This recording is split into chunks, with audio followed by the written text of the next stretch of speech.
So ఆ గ్రహం నుంచి రిప్రజెంటేటివ్ గా ఓమ్నిక్ ఓనిక్ అని ఒక లేడీ కూడా వచ్చింది భూమి మీదకి. ఆమె సతయుగం రాబోతుంది, చాలా అడ్వాన్స్డ్ స్టేట్ కి వెళ్తాం, అసెండ్ అవుతాం, ఇవన్నీ ఎందుకు చెప్పట్లేదు, ఎందుకు మాట్లాడట్లేదు? Because they don't want you to know. ఈ అగ్ని దహించేస్తుంది, ఫ్లడ్స్ వస్తాయి, ఇవన్నీ రాస్తున్నారు. కానీ సీక్రెట్ ఏంటంటే సతయుగంలో అసలు ఏమేం మార్పులు జరుగుతాయి మీకు తెలియాలి. ఫస్ట్ పాయింట్, సతయుగంలో జరగబోయేది అందరికీ ఒకటే వర్కింగ్ అవర్స్. రీసోర్స్డ్ బేస్ ఎకానమీలో అందరూ 4 అవర్స్ మాత్రమే వర్క్ చేస్తారు, మిగతా అంతా నీ డెవలప్మెంట్ కోసం మాత్రమే ఉంటుంది. ఫ్రీ ఎనర్జీ వచ్చిన తర్వాత ఏం చేస్తాం? మీరు కరెంట్ కొనుక్కోని అవసరం లేదు, మీ కార్కి పెట్రోల్ వేయాల్సిన అవసరం లేదు. సత్యయుగం కోసం పని చేయడం అంటే ఒకటే ఒకటి, పిరమిడ్ సొసైటీలో అహింస, ప్రచారం. కష్టాలు పోయిన తర్వాత ప్రచారం చేస్తా, నాకు శాంతి వచ్చిన తర్వాత చేస్తా అంటే ఎప్పటికీ జరిగేది కాదు అది. బుద్ధుడైనా సరే ఎన్లైట్మెంట్ అయిన తర్వాత ప్రచారంకి వచ్చిన తర్వాత ఎన్నో కష్టాలు పెట్టారు. వెళ్ళిన తర్వాత ఒక స్పేస్ షిప్ లో తీసుకెళ్లి అతన్ని చూపిస్తారు, మా సిటీ ఎలా ఉంటుంది, ఎలా ఆర్గనైజ్ అవుతుంది, ఎనర్జీ పిరమిడ్ నుంచి ఎలా వస్తుంది. నేను చాలా సంవత్సరాల నుంచి ధ్యానం చేస్తా ఉన్నాను. ఒక ఆల్మోస్ట్ ఇప్పటికి ఒక 23+ ఇయర్స్ అయి ఉంటుంది. ఫస్ట్ లో నాకు వచ్చిన అనుభవాలు ఏంటంటే అవుట్ ఆఫ్ బాడీ ఎక్స్పీరియన్స్, ఇవన్నీ జర్నీలో కంటిన్యూ అవుతున్నాయి. సో ఈ భూమి మీద చాలా డిస్ట్రక్షన్స్ జరుగుతున్నాయి కదా. ఇప్పుడు ప్రస్తుతం కాలంలో భూకంపాలు కానివ్వండి, సునామీలు కానివ్వండి, ఈ జనాలు చాలా మంది చనిపోవడం, లేకపోతే పానిక్స్ రావడం, అసలు వాళ్ళ జీవితానికి అర్థం ఉందా లేదా అని ఒక మనో ఆందోళన, ఇవన్నీ జరుగుతున్నాయి. ఇంకొకటి, చాలా బుక్స్ రెఫర్ చేసినప్పుడు నేను చిన్నప్పటి నుంచి అంటే నాస్ట్రోడామస్ చదివేవాడిని, బాబా వంగా అని, ఈ కాలజ్ఞానం అని, ఇంకా ఫ్యూచర్ ఫార్చ్యూన్ టెల్లర్స్ అని చాలా. ఇవన్నీ చదివినప్పుడు దీంట్లో ఎక్కువ శాతం మనకి ఏమనిపిస్తుందో తెలుసా? ఎక్కువ శాతం వీటిల్లో డిస్ట్రక్షన్ గురించే మాట్లాడతారు. అదైపోతుంది, ఇదైపోతుంది, భూమంతా అంతమైపోతుంది, భూగోళం, సునామీలు వస్తున్నాయి, భూకంపాలు వస్తున్నాయి, టార్నిడోస్ వస్తాయి, ఈ అగ్ని దహించేస్తుంది, ఫ్లడ్స్ వస్తాయి, ఇవన్నీ రాస్తున్నారు. కానీ సీక్రెట్ ఏంటంటే సతయుగంలో అంతా డిస్ట్రక్షన్ గురించి మాట్లాడారా కానీ కన్స్ట్రక్షన్ వే గురించి చాలా తక్కువ జనాలకి తెలుసు. అంటే అసలు ఎందుకు భయపెట్టాలి జనాల్ని ఈ ఫార్చ్యూన్ టెల్లింగ్ అంతా చెప్పి? అంటే వార్నింగ్స్ ఇచ్చారు అంతే. కానీ ఇంకొకటి మిస్ అయింది, కన్స్ట్రక్షన్. ఏం జరుగుతుంది మీరు ఎప్పుడైనా చూసుకోండి, మన భూమి మీద ఎంత గొప్ప మాస్టర్ వచ్చినా, ఎంత పెద్ద అవధూత వచ్చినా, వాళ్ళు మంచి చెప్పేది మాత్రం పక్కన పెట్టి ఇది జరుగుతుంది, అది జరుగుతుంది అనే భయపెట్టే విషయాలు మాత్రం ప్రోపగాండా చేస్తూ ఉంటారు. ఎందుకంటే అక్కడ కూడా ఫియర్ ని జనరేట్ చేయాలి జనాల మీద. అసలు సత్యయుగం సత్యయుగం అని మాట్లాడుతున్నాం కదా, అసలు ఏం జరగబోతుంది సత్యయుగంలో? మనం అందరం ఎందుకు ధ్యానం చేస్తున్నాం? అసలు ఎందుకు అందరూ ధ్యానం వైపు పుష్ చేయబడుతున్నారు, లాగబడుతున్నారో ఈరోజు ఒక డిస్కషన్ చేద్దాం వీటి గురించి కూలంకషంగా. అసలు సత్యయుగం అని మాట్లాడుతున్నాం, గోల్డెన్ ఏజ్, రాబోయే కాలం చాలా బాగుంటుంది. మనం 5th డైమెన్షన్ లోకి ఎంటర్ అవుతున్నాం, 3rd dimension to 5th dimension, ఇంకా అసెన్షన్ అంటున్నారు. ఏంటి ఇవంతా కన్ఫ్యూజన్? ఏంటి అసలు ఏం జరగబోతుంది అనేది మనకు అర్థమైతే మనకు ఒక అవగాహన రావాలి ఫస్ట్ వీటి మీద. సో చాలా ఏళ్ల కిందట, చాలా మిలియన్స్ ఆఫ్ ఇయర్స్ నుంచి మనం భూమి మీదకి వచ్చిన తర్వాత కంట్రోల్ చేయబడ్డాం. ఈ నెగిటివ్ ఎనర్జీస్ అంటారు, బ్లాక్ షర్ట్స్ అంటారు, అసలు వాళ్ళ పేర్లు ఏంటంటే వెస్ట్రన్ కంట్రీస్ లో కాబాల్స్ అంటారు, ఇంకొందరు ఇల్యూమినాటీస్, అనునాకీస్ అంటారు. వీళ్ళు ఏం చేస్తారు అంటే వీళ్ళ ఎనర్జీ సోర్స్ వచ్చి మన భయం, మన ఫియర్ ఎనర్జీ. ఓకే, వీళ్ళ ఫీడింగ్ అంతా. ఓకే, అసలు సత్యయుగంలో ఏం జరగబోతుంది అనేది చాలా మటుకు ఇన్ఫర్మేషన్ లేదు. చాలా మటుకు. అన్నీ నేను చదివిన ప్రకారం లేకపోతే బాబావంగా ఇది చెప్పాడు. ఈ టైంలో జపాన్‌లో భూకంపం వస్తుంది. ఈ టైంలో సునామీలొస్తాయి. ఈ టైంలో అది జరుగుతుంది. నాస్ట్రాడామస్ ఇది చెప్పాడు. కాలజ్ఞానంలో ఇంతమంది చనిపోతారు. ఈ ఊర్లన్నీ ఉండవు. ఇలానే ఉంది కానీ 5డి, 5 ఫిఫ్త్ డైమెన్షన్‌కి లేకపోతే సత్యయుగంలోకెళ్ళేటప్పుడు లేకపోతే మహర్షి అమర సంధికాలం అంటారు ఈ టైం. సంధికాలము అంటే ఒక యుగం నుంచి ఇంకొక యుగానికి మార్పు చెందేటప్పుడు బ్రిడ్జింగ్ పీరియడ్ వస్తుంది. అంటే మనం ఈ ఇల్లు ఖాళీ చేసి ఇంకొక ఇల్లుకెళ్తాం అనుకోండి. కొంచెం టైం ఉంటుంది మనకి సర్దుకునేదానికి, తర్వాత వెళ్ళేదానికి. అట్లా కలియుగం ఎండ్ అయిపోయిన తర్వాత సత్యయుగంలోకి ఎంటర్ అయ్యేటప్పుడు ఒక బ్రిడ్జింగ్ టైం ఉంది ఇప్పుడు. ఈ బ్రిడ్జింగ్ టైంని సంధికాలం అంటారు. ఈ సంధి కాలంలో ఏం జరుగుతుంది అనేది కన్‌స్ట్రక్షన్ అసలు ఏమేం మార్పులు జరుగుతాయి మీకు తెలియాలి. ఫస్ట్ పాయింట్ సత్యయుగంలో జరగబోయేది నెసారా సిస్టమ్ అండ్ గెసారా సిస్టమ్ అని 2 ఉన్నాయి. సో దీన్ని సింపుల్‌గా మీకు అర్థమయ్యేలాగా చెప్తా. నెసారా, గెసారా అంటే నేషనల్ ఎకనామికల్ కంట్రోలింగ్ సిస్టమ్. దీన్ని నెసారా యాక్ట్ అంటారు. గెసారా యాక్ట్ అంటారు. అంటే ఒక్కొక్క కంట్రీకి నెసారా ఉంటుంది. మొత్తం భూమి అంతటికి కలిపి గెసారా అని ఉంటుంది. అసలు మీకు హిస్టరీ తెలియాలి. ఏంటంటే హిస్టరీ కొన్ని కాబాలిస్టిక్ వాళ్ళు మన భూమిని కంట్రోల్ చేయడానికి ఎకానమీని ఇంట్రడ్యూస్ చేశారు. ఎట్లా ఇంట్రడ్యూస్? సింపుల్ చిన్న కథతో ముగిస్తాను. ఒక 2 కంట్రీస్ ఉన్నాయనుకోండి. వీళ్ళు ట్రేడ్ చేసుకుంటుంటారు. ఒకప్పుడు మనం శ్రీకృష్ణదేవరాయలది వినుంటాం. రీసోర్స్డ్ బేస్ ఎకానమీ అంటే నాకు పంట పండించడం వచ్చు. లేకపోతే నేను ఒక రైస్ పండిస్తాను. మీరొక వేరే ధాన్యాలు పండిస్తారు. మనం ఎక్స్చేంజ్ చేసుకుంటా ఉండేవాళ్ళం. ఒక వాల్యూ అనేది ఉండేది దానికి మధ్యలో మీడియేట్. సో దీన్ని ట్రేడింగ్ స్టార్ట్ చేశారు.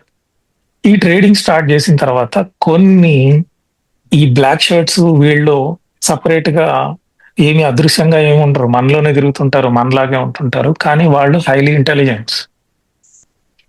సో ఈ కాబాలిస్టిక్ పీపుల్ ఏం చేశారు అంటే 2 కంట్రీస్‌కి రెచ్చగొడతారు. నువ్వు గ్రేట్ కంట్రీ. నువ్వు ఇది ప్రొడ్యూస్ చేస్తున్నావు వాడికంటే గ్రేట్ అని చెప్పి ప్రొడ్యూస్ చేపించి వాళ్ళిద్దరికీ వార్ క్రియేట్ చేస్తారు. వీడికి ఫండింగ్ వాడే చేస్తాడు. ఇంకొక కంట్రీకి ఫండింగ్ వాడే చేస్తాడు. వీళ్ళిద్దరు కొట్టుకుంటారు అన్నమాట. ఈ ఫండింగ్ చేసినప్పుడు ఏం చేసేవాళ్ళు అంటే వాళ్ళ దగ్గర ఎకానమీ అంత స్ట్రాంగ్‌గా లేదు అనుకోండి.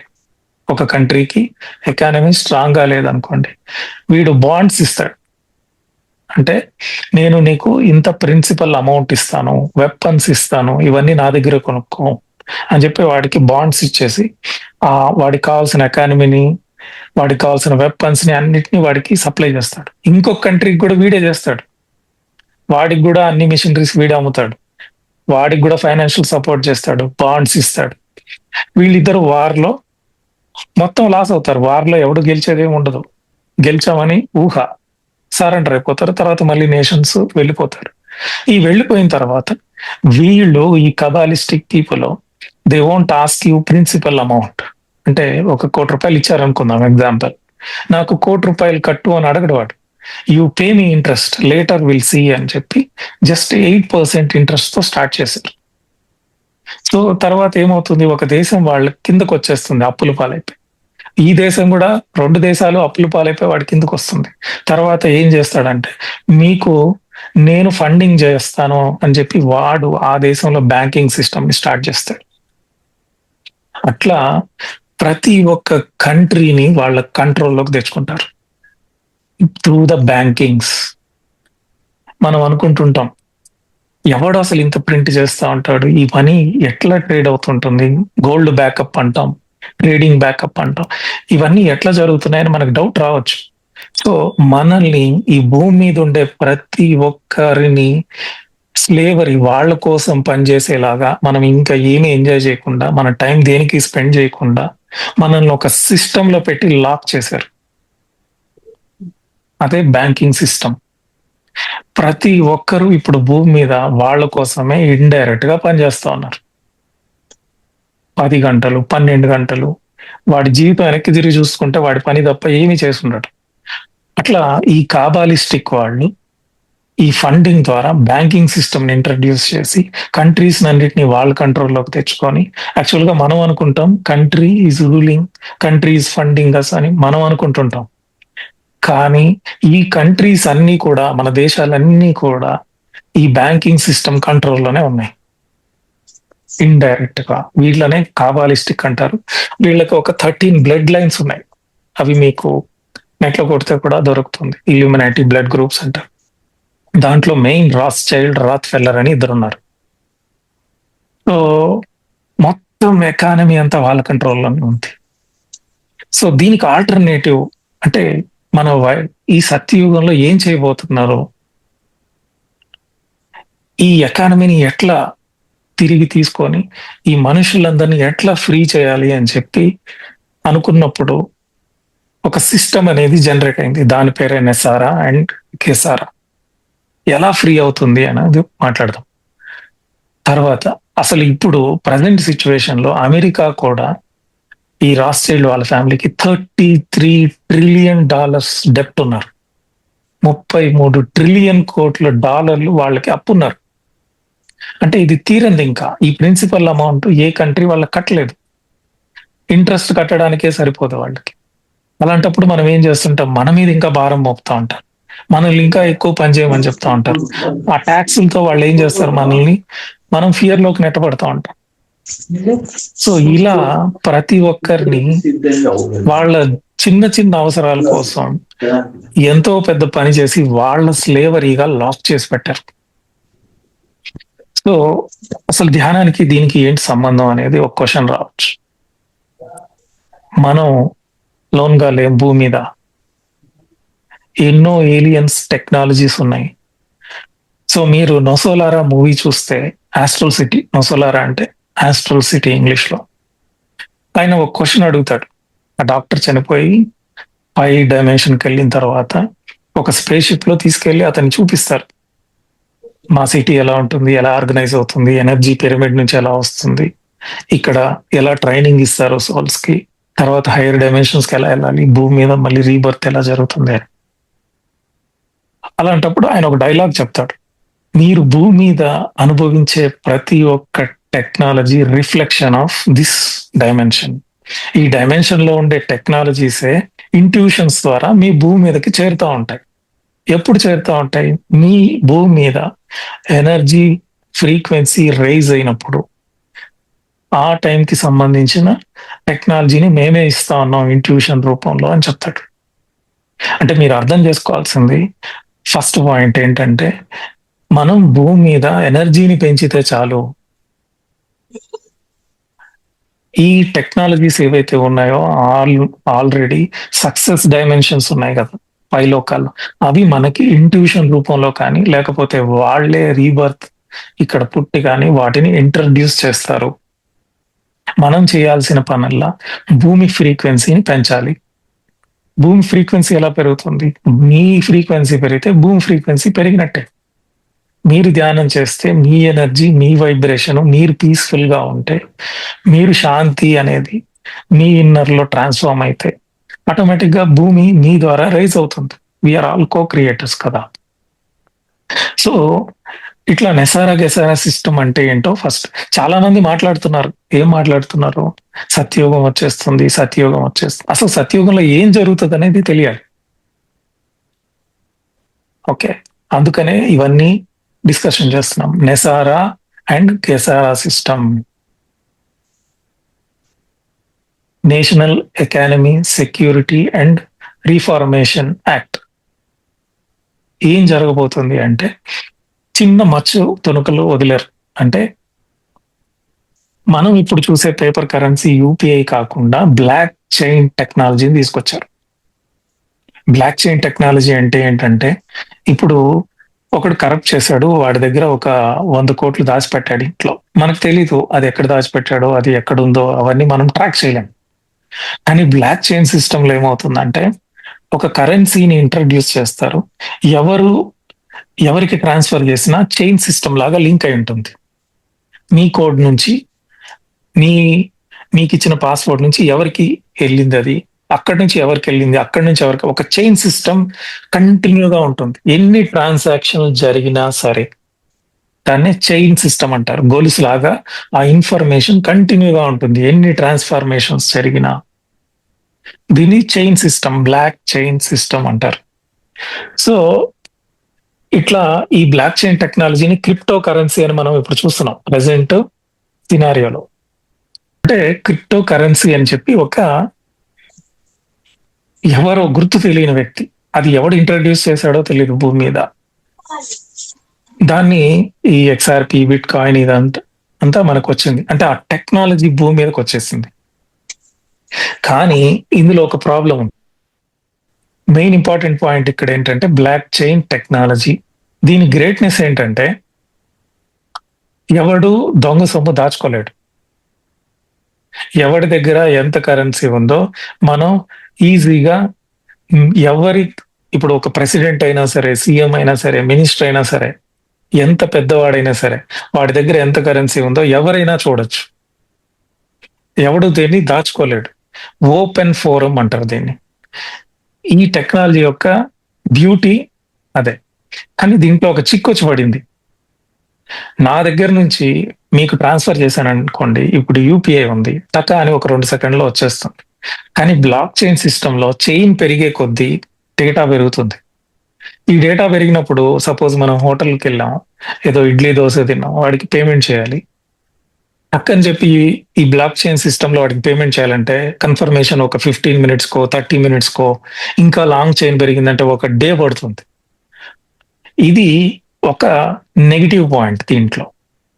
సో, దీన్ని ఎట్లా ఓవర్‌కమ్ చేయాలి అనేది జనాలకి ఈ సైంటిస్ట్‌కున్న ఒక పెద్ద ప్రాబ్లమ్. దానికి కూడా ఆన్సర్ ఉంది. ఈ రీసెంట్‌గా మీరు వినుండొచ్చు క్వాంటమ్ కంప్యూటింగ్ సిస్టమ్ అని చెప్పి. మనకిప్పుడు ఈ ల్యాప్‌టాప్స్, ఈ మొబైల్స్ ఒకప్పుడు వైర్స్ ఉండేవి. ఎంతో లేట్ అయ్యేది. ల్యాండ్‌లైన్ అడ్వాన్స్‌డ్ అయిపోయింది. అట్లాగే ఇప్పుడు నెక్స్ట్ రాబోతున్న కంప్యూటర్స్ క్వాంటమ్ కంప్యూటర్స్. దీని మీద ఇప్పటికే కొన్ని వేల కోట్లు ఖర్చు పెట్టి తయారు చేస్తున్నారు. నెక్స్ట్ లెవెల్ ఆఫ్ అడ్వాన్స్‌మెంట్ ఇది. ఎప్పుడైతే ఈ క్వాంటమ్ కంప్యూటింగ్ సిస్టమ్ అనేది జనాల్లోకి వస్తుందో, మన ఎనర్జీ లెవెల్స్ పెరిగి భూమి మీద ఇలాంటి ఇంటెలిజెన్స్ పెరిగి దాన్ని అది ఆల్రెడీ సక్సెస్డ్. కన్‌స్ట్రక్షన్ చేస్తున్నారు. ఈ బ్లాక్ చైన్ సిస్టమ్ అనేది క్వాంటమ్ కంప్యూటింగ్ సిస్టమ్‌తో అలైన్ అయినప్పుడు గ్లోబల్‌గా ఈ మనీ కరెన్సీననేది తీసేయబోతున్నారు. ఇది ఎన్ని సంవత్సరాలకి జరుగుతుందనేదే ఒకటి క్వెషన్ మార్క్. కానీ దాన్ని ఎవరు రిలీజ్ చేయరు. ఎన్ని సంవత్సరాలకి చేస్తాము, ఎప్పుడు చేస్తాము, డేటు, టైము ఎవరు చెప్పరు. It is already on the process. Already ఆ ప్రాసెస్ జరుగుతుంది. సో, ఫస్ట్ పాయింట్ సత్యయుగంలో ఈ మనీ సిస్టమ్ అనేది కొలాప్స్ అవ్వబోతుంది. బ్యాంక్స్ అన్నీ మనల్ని కంట్రోల్ చేయడానికే ఉన్నాయని చెప్పి జనాలకు అర్థమైపోతుంది. Next age kids, indigo childrens కానీ, ఈ క్రిస్టల్ కిడ్స్ కానీ, లేకపోతే గొప్పగా పుట్టిన పై డైమెన్షన్ నుంచి వచ్చిన మాస్టర్స్ కానీ, వీళ్ళందరి ద్వారా ఈ మనీ సిస్టమ్, స్లేవరీ సిస్టమ్, ఈ డెప్ట్ అంటారు కదా, అప్పు ఉండేది. ఒక దేశమే అప్పు ఉంది. అసలు మన కంట్రీ మొత్తం అప్పు ఉంది వాళ్ళకి. ఒక గ్రూప్ ఆఫ్ ఫ్యామిలీకి. ఈ మనీ సిస్టమ్ పోయిన తర్వాత వాళ్ళు ఏం చేస్తారు? మేము యాక్సెప్ట్ చేయట్లేదు ఈ మనీని అన్న తర్వాత ఏమీ చేయలేరు. They have to come to మన సిస్టంలోకే వాళ్ళు రావాల్సి వస్తుంది. జనాలు ఎక్కువ మంది ఏది యూజ్ చేస్తారో అదే మనుగడలో ఉంటుంది. సో, ఈ నెసారా, గెసారా అనేది అర్థం చేసుకోవడానికి కొంచెం కష్టంగా ఉంటుంది. కాకపోతే సింపుల్‌గా మాట్లాడాలంటే నెక్స్ట్ ఫ్యూచర్‌లో స్కోరింగ్ సిస్టమ్ మాత్రమే ఉంటుంది. కరెన్సీ ఉండదు. గుర్తుపెట్టుకోండి. బ్యాంక్స్ అని కొలాప్స్ అయిపోతాయి. మనీ అనేది మనల్ని కంట్రోల్ చేయడానికే ఉందని అర్థమైపోతుంది. ఇది ఎప్పుడు జరుగుతుంది అంటే క్వాంటమ్ కంప్యూటింగ్ సిస్టమ్ అనేది రావడం. దీన్నే క్వాంటమ్ ఫైనాన్షియల్ సిస్టమ్ అంటారు. క్యూఎఫ్ఎస్. మీరు నెట్‌లో సెర్చ్ చేసుకోవచ్చు. ఇది ఆల్రెడీ జరుగుతుంది భూమి మీద. సో, మన బ్యూటీ ఈ భూమి మీద ఏంటంటే ఎవడో కార్ తయారు చేస్తా ఉంటాడు. వాడు తయారు చేసేటప్పుడు ఎవడో ఇన్ఫర్మేషన్ ఇవ్వడు. అన్నీ సక్సెస్ అయ్యి వాడి ట్రయల్ అన్నీ కంప్లీట్ అయ్యి ఇది ఇంకా సిస్టమ్‌లోకి ఎళ్ళొచ్చు అన్నప్పుడే రిలీజ్ చేస్తారు. అలాగే భూమి మీద బ్లాక్ చైన్ టెక్నాలజీ వచ్చేసింది. క్వాంటమ్ ఫైనాన్షియల్ సిస్టమ్ కూడా క్వాంటమ్ కంప్యూటింగ్ అనేది వచ్చిన తర్వాత వచ్చేస్తుంది. సో సతయుగంలో వీఆర్ నాట్ స్లేవ్స్. మనం ఎవరికి బానిసలం కాదు. డబ్బు కోసం పోరాడాల్సిన అవసరం లేదు. We are financially free. ఫస్ట్ అర్థమైందా? సెకండ్ జరగబోయేది ఏంటి అంటే ఫ్రీ ఎనర్జీ రాబోతుంది. ఫ్రీ ఎనర్జీ అంటే మనం ఇప్పుడు ఒక కార్ నడపాలి, లేకపోతే ఇంట్లో ఒక ఫ్యాన్, ఒక టీవీనో నడవాలి అంటే మనం కరెంట్ మీద డిపెండెంట్. ఈ కరెంట్ ఎక్కడి నుంచి వస్తుంది? బొగ్గు నుంచో, లేకపోతే థర్మల్ ఎనర్జీనో, లేకపోతే హైడ్రో ఎనర్జీనో, వాటర్ నుంచో, డ్యాముల నుంచో తీస్తా ఉన్నాం. సో దీనికి ఒక సోర్స్ కావాలి. లేకపోతే గ్రీన్ ఎనర్జీ, విండ్ ఎనర్జీ అంటారు, గాలి నుంచో ఇలా తీస్తా ఉన్నారు. కానీ ఫ్యూచర్ లో ఇలా ఉండదు. Free energy is come from universe it self. సృష్టి నుంచి జీరో పాయింట్ ఎనర్జీ అంటారు దీన్ని. దీనికి ఏ బొగ్గును తగలబెట్టాల్సిన అవసరం లేదు. ఏ డ్యాముల్లో మనం పైప్స్ పెట్టి తీయాల్సిన అవసరం లేదు. ఫ్రీ ఎనర్జీ, మీ ఇంటికి కావాల్సిన ఎనర్జీ ఒక చిన్న బాక్స్ లో మీకు ఇన్స్టాల్ చేసిపోతారు. ఇంకా లైఫ్ లాంగ్ మీకు ఎనర్జీకి ఏ పేమెంట్ చేయాల్సిన అవసరం లేదు. దీన్ని ఆల్రెడీ చాలా మంది కనిపెట్టేసి రిలీజ్ చేశారు. కానీ వాళ్ళు ఎక్కడున్నారో ఎవరికి తెలియదు. ఫ్రీ ఎనర్జీ అంటారు దీన్ని. దీన్నే జీరో పాయింట్ ఎనర్జీ అని కూడా అంటారు. ఇది అయిపోదు, రన్ అవుతూనే ఉంటుంది. ఒక్కసారి ఆ మిషనరీ తయారు చేసి వదిలేసిన తర్వాత. సో దీన్ని సెరల్ ఎఫెక్ట్ అని ఒక ఆయన పేటెంట్ కూడా తీసుకోలేదు. ఎంత గొప్ప సైంటిస్ట్ అంటే సెరల్ ఎఫెక్ట్ అని ఒక magnets, copper coils layer by layer arrange చేసి దాని నుంచి ఒకసారి వీల్ రన్ చేస్తే ఎనర్జీ కంటిన్యూస్ గా వస్తూనే ఉంటుంది. అన్లిమిటెడ్ ఎనర్జీ ఎప్పుడు వస్తూనే ఉంటుంది. దీన్ని ఆయన సెరల్ ఎఫెక్ట్ అని చెప్పి పబ్లిష్ కూడా చేశాడు పేపర్స్. ఇంకొకటి, దీని మీద పేటెంట్ తీసుకుంటే మళ్ళీ కంట్రీస్ దీన్ని బిజినెస్ చేస్తాయని చెప్పి పేటెంట్ కూడా తీసుకోకుండా it is open for anybody అంటే ఒక సిద్ధాంతం కనుక్కున్నాడు. ఫ్రీ ఎనర్జీని క్రియేట్ చేయొచ్చు, ఇలా చేయొచ్చు, ఓపెన్ గా తీసేసి ఇచ్చేసాడు. మీరు ఎలా చేసుకోవాలి, మీకు ఎలా మోడల్ ఇష్టమో అలా చేసుకోండి. పెద్ద ఇంజిన్ కావాలంటే పెద్ద చేసుకోండి, మా ఇంటికి సరిపోవాల్సింది కావాల్సిందంటే ఇంటికి సరిపడా చేసుకోండి అని చెప్పి ఓపెన్ గా ఇచ్చి పడేశాడు.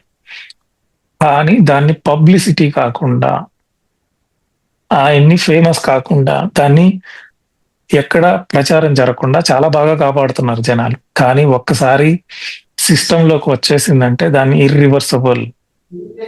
సో ఇంకొకటి, స్పేస్ షిప్ లో వాడే టెక్నాలజీ కూడా ఇదే, స్టార్ షిప్ టెక్నాలజీ అంటారు. ఈ సెరల్ మెథడే. ఫ్రీ ఎనర్జీ రాబోతుంది. ఫ్రీ ఎనర్జీ వచ్చిన తర్వాత ఏం చేస్తాం? మీరు కరెంట్ కొనుక్కోని అవసరం లేదు, మీ కార్కి పెట్రోల్ వేయాల్సిన అవసరం లేదు, ఓకేనా? ఎక్కడ డీజిల్ అవ్వాల్సిన అవసరం లేదు, ఎక్కడ గనులు తోవాల్సిన అవసరం లేదు. Free energy is everywhere, it is free. ఇంకొకటి, డబ్బులు లేవు, మనీ సిస్టమ్ అనేది లేదు. సో మనీ సిస్టమ్ లేకపోతే ఎవడు డామినేట్ చేయాలి? ఎవడికంటే గ్రేట్ కాదు, ఎవడికంటే గ్రేట్ కాదు, అందరు ఈక్వల్ అయిపోతారు. గ్రీడినెస్ పోతుంది, ఫ్రీ ఎనర్జీ వచ్చేస్తుంది, ఫైనాన్షియల్ గా మనం ఫ్రీ అయిపోతాం. తర్వాత దీన్ని మీరు సెర్చ్ చేయండి, సెరల్ టెక్నాలజీ అంటారు. జీరో పాయింట్ ఎనర్జీకి సంబంధించి చాలా ఉన్నాయి. సెరల్ ఒకటే కాదు, ప్లాస్మా జనరేటర్ అని కూడా ఉంది. దీన్ని కూడా వాడతారు. Plasma generator also free. ఒక్కసారి మీరు ఇంజిన్ కొంటే ఇంకా లైఫ్ లాంగ్ మీరు కరెంట్ కోసం దేన్ని పే చేయాల్సిన అక్కర్లేదు. 5 డైమెన్షన్ లో వాడే టెక్నాలజీస్ ఇవే, ఓకేనా? మన ఇమ్మీడియట్ డైమెన్షన్ లో, 5th డైమెన్షన్. తర్వాత రీసోర్స్డ్ బేస్ ఎకానమీ వస్తుంది. మనం రీసోర్స్డ్ బేస్ ఎకానమీ అని చాలా మటుకు విన్నాం. దాని ఎగ్జాంపుల్ ఎక్కడ ఉందంటే పాండిచేరిలో అరవిందో, ఆరోవిల్లేలో. అక్కడ ఏం చేస్తారు అంటే చాలా మంది జనాలంతా అక్కడికి వెళ్తారు. వెళ్ళిన తర్వాత వాళ్ళ పని ఏంటి? ఎవరి కిందైనా పని చేయాలా? అక్కడ ఒక ఇన్స్ట్రక్టర్ కానీ, హెడ్ మాస్టర్ కానీ, నువ్వు ఈ పని చేయి, నీకు ఇంత డబ్బులు ఇస్తాం, నువ్వు గ్రేటు అనేది ఉండదు. నీకెంత ఆస్తి అయినా ఉండని, నువ్వు అక్కడ వన్స్ అక్కడ ఎంటర్ అయిన తర్వాత అందరికీ ఇల్లులు ఎలా ఉంటాయో రీసోర్స్డ్ బేస్ ఎకానమీ మోడల్ చెప్తాను. ఎవడికి హైయెస్ట్ టెక్నాలజీ ఉండదు, ఎవడికి లోయెస్ట్ ఉండదు. నీ ఇల్లు ఎలా ఉంటుందో నా ఇల్లు అలా ఉంటుంది. నాకంటే నీకు పెద్ద ఇల్లు ఉండదు. నీకెంత బెస్ట్ కారు బెంజ్ అనుకోండి, అందరికీ బెంజే ఉంటుంది. దానికంటే చిన్నది అనుకోండి, నీకు చిన్నది వాడికి పెద్దది అనేది ఇవ్వరు. అందరికీ ఒకటే హైయెస్ట్ రేంజ్, అందరికీ ఒకటే ఇల్లులు, అందరికీ ఒకటే వర్కింగ్ అవర్స్. రీసోర్స్డ్ బేస్ ఎకానమీలో అందరూ 4 అవర్స్ మాత్రమే వర్క్ చేస్తారు, మిగతా అంతా నీ డెవలప్మెంట్ కోసం మాత్రమే ఉంటుంది. తర్వాత సరే, ఈ సిస్టమ్ ఎలా సస్టైన్ అవుతుంది అంటే, నీకొచ్చిన పని మాత్రమే చెయ్యి. ఈ పనిలో ఇప్పుడు నాకు స్వీపింగ్ వచ్చు, ఇంకొకటికి ఇంజనీరింగ్ వచ్చు, ఇంకొకటికి డాక్టర్ వర్క్ వచ్చు, ఇంకొకటి ఏదైనా కన్స్ట్రక్షన్ వర్క్ వచ్చు. అన్ని వర్క్లు సమానమే. అక్కడ ప్రెసిడెంట్ గ్రేట్ కాదు, స్వీపరు తక్కువ కాదు, లేకపోతే డాక్టర్ ఎక్కువ కాదు, ఇంజనీరింగ్ తక్కువ, అట్లా ఉండదు. నీకు పని ఇవ్వబడింది, పని మాత్రమే. నువ్వు గొప్ప తక్కువ అని లేదు. నీకు అదే కారు ఉంటుంది, నీకు అదే ఇల్లు ఉంటుంది, నీకు అంతే వర్కింగ్ అవర్స్ ఉంటాయి. మళ్ళీ రాత్రి అందరు గ్యాదర్ అవుతారు, మెడిటేషన్ చేస్తారు, పాటలు పాడుకుంటారు, కళల్లో ఉంటారు, ఆర్ట్స్ లో ఉంటారు వాళ్ళు మిగతా టైం అంతా. సో ఈ రీసోర్స్డ్ బేస్ ఎకానమీ వీనస్ ప్రాజెక్ట్ అని జాక్ ఆయన పేరు జాక్ ప్రెస్కో ఫ్లోరిడాలో స్టార్ట్ చేశారు, ఒక 21 acres లో. సో దాన్ని ఆయన మోడల్ చూపించారు. అంటే మీరు అనుకుంటున్నట్టు ఇల్లులు మనలాగా ఇటుకలతో ఉండవు. Highest technology, soundproof material కనుక్కున్నాడు ఆయన. సో అక్కడ కన్స్ట్రక్షన్ చేయాలంటే, మీకు ఇల్లు క్రియేట్ చేయాలంటే ఆయనకి 1 వారం పని అంతే. ఆల్రెడీ క్రియేట్ చేసిన బ్లాక్స్ ఉంటాయి, ఆ బ్లాక్స్ అతికించడమే అంతే. రైల్వే స్టేషన్ తయారు చేయాలన్నా అదే బ్లాక్స్, ఒక ఇల్లు తయారు చేయాలన్నాను అదే బ్లాక్స్. విత్ ఇన్ 1 week లో మీకు ఇల్లు రెడీ అయిపోయి ఉంటుంది. అది ఎలాంటి మెటీరియల్? ఎకో ఫ్రెండ్లీ, ప్రకృతికి హాని చేయదు. అది సౌండ్ ప్రూఫ్, దానివల్ల సౌండ్ ట్రైన్ పోతున్నా దాని లోపల నుంచి సౌండ్ బయటికి రాదు. అలాంటిది చేసి చూపించాడు జాక్ ఫ్రెస్కో, ఫ్లోరిడా. సో ఈ టెక్నాలజీ ఆల్రెడీ భూమి మీదకి వచ్చేసింది. ఆయన ఎవరు అంటే, he's intuitive master, great intuitive master. So చాలా మటుకు టెక్నాలజీస్ మనకి భూమి మీద శుక్రగ్రహం వీనస్ నుంచే వచ్చాయి. చాలా మందికి తెలియదు వీనస్ లో జనాలు ఉంటారు, అక్కడ కూడా జనాలు ఉన్నారని ఎవరికి తెలియదు. వీనస్ గ్రహం, శుక్రగ్రహం, ఆ నుంచి చాలా టెక్నాలజీస్ భూమి మీదకి రాబట్టాయి. వాళ్ళు 5th dimension లో ఆల్రెడీ ఉన్నారు. సో ఆ గ్రహం నుంచి రిప్రజెంటేటివ్ గా ఓనెక్ అని ఒక లేడీ కూడా వచ్చింది భూమి మీదకి. ఆమె చాలా సంవత్సరాలు టీచ్ చేసింది, ఎలా మెడిటేషన్ చేయాలి, ఎలా పీస్ గా ఉండాలి, వన్నెస్ కోసం టీచ్ చేస్తారు. ఇప్పుడు మన భూమి మీద ల్యాకింగ్ ఏంటి? వన్నెస్ అనేది చాలా ఇంపార్టెంట్. ధ్యానం చేస్తే ఏమొస్తుంది లాస్ట్ కి? నేనే దేవుడు, అందరూ దేవుళ్ళే, వన్నెస్ వస్తుంది. వాడు ఎక్కువ కాదు, నేను తక్కువ కాదు, నేను తక్కువ కాదు, వాడు ఎక్కువ కాదు అనే భావన మీకు రావాలి. దానికోసమే ధ్యానం. ఇండివిజువాలిటీ పోయి వన్నెస్ రావాలి. ఆ వన్నెస్ వచ్చిందంటే భూమి కంబైన్ టుగెదర్, ఒకేసారి దాని ఫ్రీక్వెన్సీ పెరిగిపోతుంది. అసలు ధ్యానం చేసేది వన్నెస్ కోసమే, ఏకత్వం కోసం, మనం అంతా ఒకటే అనే భావన. ఓకే, అది ఆ శుక్రగ్రహం నుంచి వచ్చి వాళ్ళు ఎలా బతుకుతారు, వాళ్ళ టెక్నాలజీస్ ఏంటి, అవన్నీ చెప్పింది. ఓనెక్ చాలా బ్యూటిఫుల్ గా ఉంటుంది తన టీచింగ్స్ కూడా. సో రీసోర్స్డ్ బేస్ ఎకానమీ రాబోతుంది. మనమంతా ఒకటే ఏకత్వంతో జీవించబోతాం. So first NESARA economy, quantum computing system తో బ్లాక్ చైన్ టెక్నాలజీ ఎప్పుడైతే లింక్ అవుతుందో, ఈ బ్యాంక్స్ అన్ని కొలాప్స్ అవుతాయి. అందరికీ ఈక్వల్ డెప్స్, ఈ కంట్రీ డెప్స్ కూడా పోతాయి. ఓకే, తర్వాత ఫ్రీ ఎనర్జీ ఇవ్వబడుతుంది. సో మనం దేని మీద, పెట్రోల్ కోసం అక్కడ కొనుక్కునేది, డీజిల్ కొనుక్కునేది ఏమి అవసరం లేదు. Everything is free energy. సృష్టికి ఏవి హాని జరగకుండా ఉండే ఎనర్జీ సిస్టమ్ వస్తుంది. నెక్స్ట్ వన్నెస్ లో ఉండే resource days economic colonies build చేస్తారు. దాన్ని మోడల్ కూడా క్రియేట్ చేశాడు జాక్ ఫ్రెస్కో. సో అన్ని సర్క్యులర్ గా ఉంటాయి. సో అక్కడ కూడా రీసోర్స్డే, ఎవడికి ఏది చెందదు. నా ఇల్లు అని చెప్పడానికి లేదు, నువ్వు ఉన్నంత కాలం వాడుకోవచ్చు. అన్ని అవైలబిలిటీలో ఉంటాయి అక్కడ. మీ ఆడిటోరియం కానివ్వండి, ప్లే గ్రౌండ్ కానివ్వండి, వాటర్ కానివ్వండి, ఏది కొనాల్సిన అవసరం లేదు. నువ్వు చేయాల్సిందంతా వాడుకో. జస్ట్ ఒక 4 hours నీకు వచ్చిన పని సిన్సియర్ గా చెయ్యి, అంతే. తర్వాత సత్యయుగంలో ఇంకా ఏం రాబోతున్నాయి టెక్నాలజీస్ అంటే మెడ్ బెడ్స్ అంటే ఏంటంటే, ఇప్పుడు మనం హాస్పిటల్స్కి ఎలా వెళ్తున్నాం సర్జరీ కోసం, లేకపోతే ఏదైనా బాగలేకపోతే, లేకపోతే జ్వరం వస్తే ఎలా వెళ్తున్నామో, తర్వాత నెక్స్ట్ సత్యయుగంలో మెడ్ బెడ్స్ అనే ఒక టెక్నాలజీ ఉంది, మెడిసినల్ బెడ్స్. సో ఇది దేని మీద పనిచేస్తుందంటే, ప్లాస్మా టెకయాన్ ప్లాస్మా ఎనర్జీ అని వినుంటారు. సో మనకి తెలిసింది ఘనము, ద్రవము, జలము, వాయువు. ఏదైనా పదార్థానికి ఈ స్టేట్సే ఉంటాయని, తర్వాత ఆకాశతత్వం అనుకోవచ్చు. దానికంటే ఒక హయ్యర్ స్టేట్ వచ్చి ప్లాస్మా ఎనర్జీ. ఈ ప్లాస్మా ఎనర్జీని టెస్లా చాలా ఎక్స్పెరిమెంట్ చేసి కొన్ని మెడికల్ ఎక్విప్మెంట్స్ కూడా కనిపెట్టాడు. సో ఈ ప్లాస్మా ఎనర్జీని బేస్ చేసుకొని ప్లస్ సౌండ్ థెరపీ, FFR అంటారు, ఫ్రీక్వెన్సీ ఫాలోయింగ్ రిపిటేషన్ అంటారు. అంటే మనం ఏదైనా సౌండ్ ని విన్నప్పుడు మన బ్రెయిన్ లో ఉండే ఈ న్యూరాల్స్, లేకపోతే ఒక సిస్టమ్స్ ఉంటుంది, నాడులు కానీ, ఆ వైబ్రేషన్ కి ఆటోమేటిక్ గా వైబ్రేట్ అవుతాయి. దీన్ని రెజోనెన్స్ అంటారు. దీన్ని FFR టెక్నాలజీ అంటారు మెడ్బెట్ లో, frequency following response. FFR technology, plasma technology, tachyon technology, ఈ మూడింటిని వాడి మెడ్బెడ్ ని తయారు చేశారు.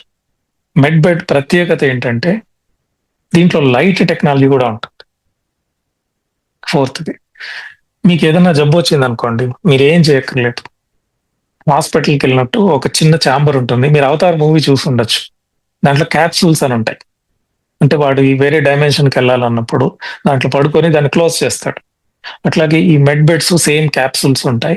మీరు జస్ట్ దాంట్లోకి వెళ్ళి పడుకొని, మీరు ఏమి కంప్లైంట్లు చెప్పాల్సిన అవసరం లేదు. జస్ట్ దాంట్లో పడుకుంటే ఇట్ విల్ అనలైజ్ మీ బాడీలో ఎక్కడ లైట్ డిఫెక్ట్ ఉంది, ఏ ఆర్గాన్ కి ఫ్రీక్వెన్సీ తక్కువ ఉంది, ఎక్కడ దేన్ని రిపేర్ చేయాలి, 2 minutes లో మీ హెల్త్ ని రీసెట్ చేసి పంపించేస్తుంది.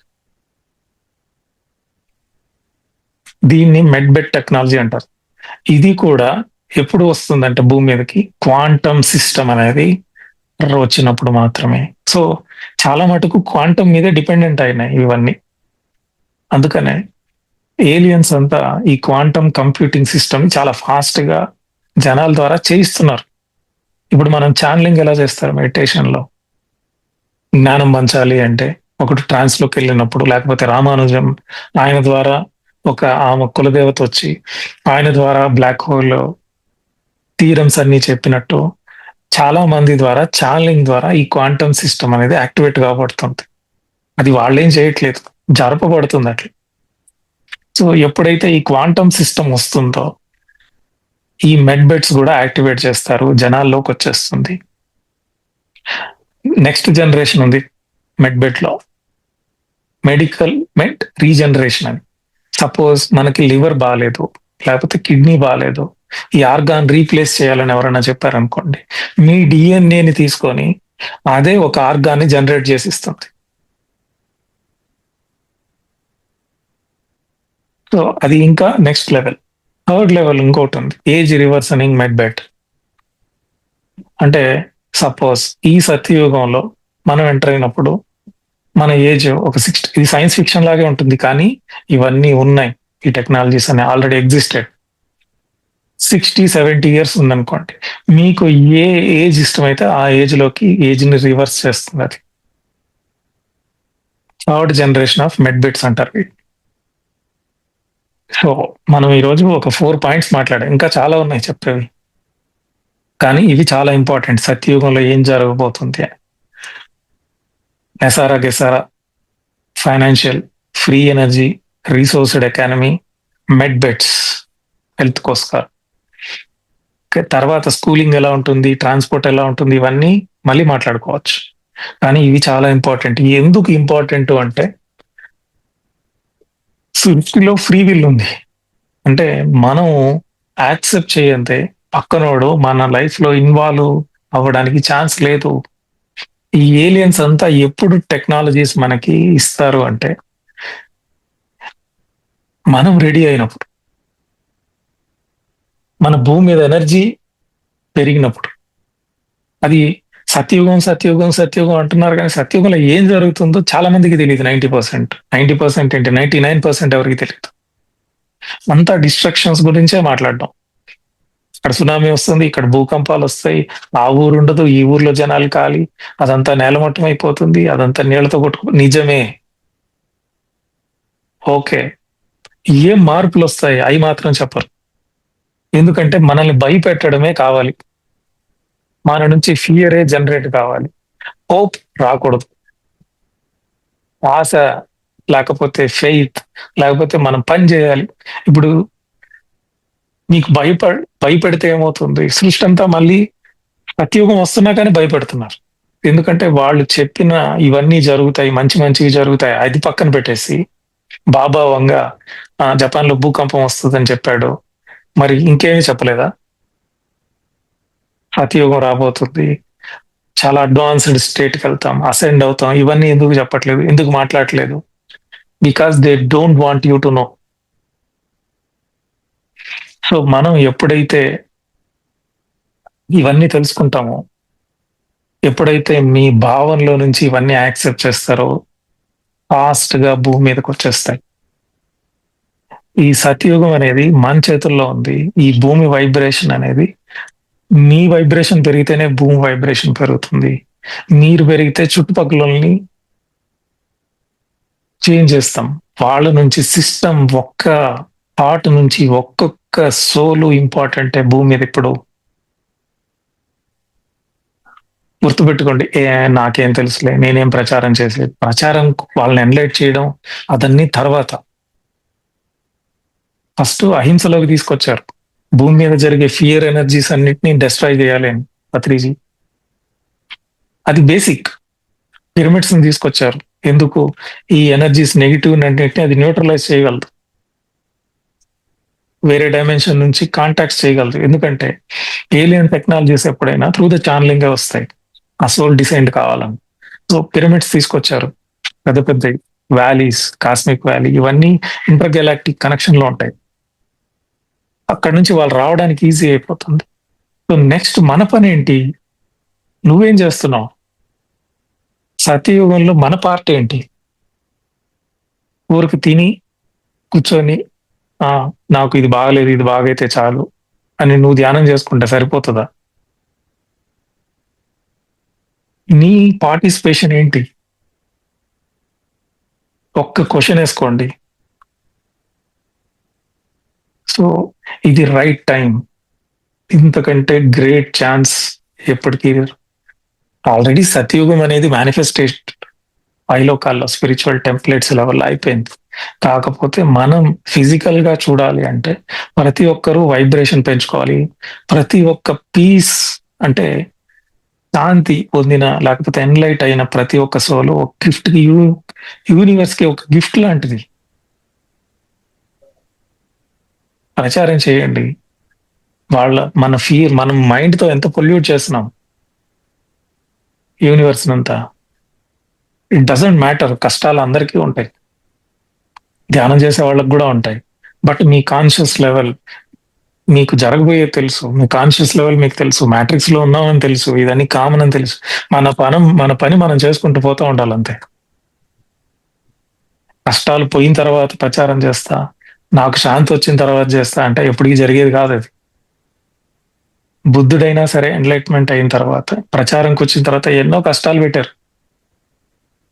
ముళ్ళు వేసేసేవాళ్ళు, అక్కడ తిట్టేవాళ్ళు, వీళ్ళకి ఏం పని బాట లేదనేవాళ్ళు. ఈ డజంట్ కేర్. ఎందుకంటే ఆయన లక్ష్యం ఆయనకి తెలుసు. ఆ 3Gని అవమానించుంటారు. జీసస్ క్రైస్ట్‌ని అవమానించారు. సో, జ్ఞాని దేనికి లొంగడు. వాళ్ళ విజనే వేరుగా ఉంటుంది. జ్ఞాని అనేవాడు పైనుంచి చూస్తాడు. కొంచెం ఫ్యూచర్‌ని ఒక 50 ఏళ్ళు ముందర ఏమవుతుందో చూసి దాని కోసం పని చేస్తా ఉంటాడు. సో, మనం ఇక్కడే ఇంట్లో ఉండి ఈ ధ్యానం చేస్తే అంటే అది పోతాయి, ఈ పోతాయి, ఈ పోతాయి అని పోతాయి. అయిపోయిన తర్వాత చేస్తా అంటే మన అజ్ఞానం అది. సో, మన ప్రాబ్లమ్స్ ఉంటా ఉంటాయి. అది వాటి పాటికి వాటికి జరుగుతా ఉంటాయి. జరగనివ్వండి. మనము ధ్యానం చేస్తా ఉంటాం. సెటరేట్ అవుతా ఉంటాయి. సత్యయుగం కోసం పని చేయడం అంటే ఒకటే ఒకటి. పిరమిడ్ సొసైటీలో అహింస ప్రచారం చాలా గట్టిగా చేయాలి. చేయకపోతే ఏమవుతుందంటే ఏమి కాదు. మీ సోల్ ఎవల్యూషన్ అనేది ఈ టైంలో చాలా పీక్ లెవెల్‌లో ఉంది. ఇది ఎన్నో వందల జన్మలు తీసుకుంటే వచ్చే ఎవల్యూషన్ ఈ టైంలో ఒక జన్మతోనే అయిపోతుంది.